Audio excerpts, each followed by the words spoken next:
அனைவருக்கும் வணக்கம். இன்னைக்கு நான் உங்களுக்கு ஒரு அறிவான கதை சொல்ல போறேன். ஒரு ஆசிரமத்துல ஒரு குரு இருந்தாராம். அவரு தன் சீடர்களுக்கு பாடம் சொல்லி கொடுத்துட்டு இருந்தாராம். துன்பம் வந்தா எப்படி தன்னம்பிக்கையோட மனம் தளராம இருக்கிறது அப்படின்னு ஒரு எறும்பு கதை மூலமா சீடர்களுக்கு சொல்லி புரிய வைக்க நினைச்சாராம். சீடர்கள் கிட்ட ஒரு நாள் ஒரு எறும்பு அதோட வாயில பெரிய நீளமான உணவுப் பொருளை தூக்கிக்கிட்டு போகும்போது போற வழியில ஒரு விரிசல் இருக்கிறது தெரிஞ்சுச்சான். அந்த விரிசலை தாண்டி எறும்பு உணவு எடுத்துட்டு போக முடியாம தவிச்சிட்டு இருந்துச்சான்.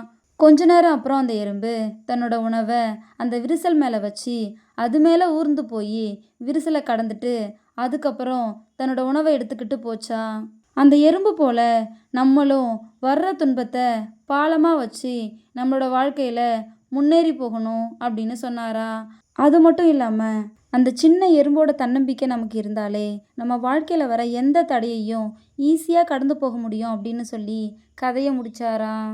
சீடர்களும் துன்பத்தை தன்னம்பிக்கையால் வெல்றது எப்படிங்கிறத இந்த கதை மூலமாக தெரிஞ்சுக்கிட்டாங்களாம். இதோட இந்த கதை முடிஞ்சிருச்சு. இந்த கதை உங்கள் எல்லாருக்கும் பிடிச்சிருக்கும் நம்புகிறேன். இன்னொரு அழகான கதையில் நாளைக்கு சந்திப்போம்.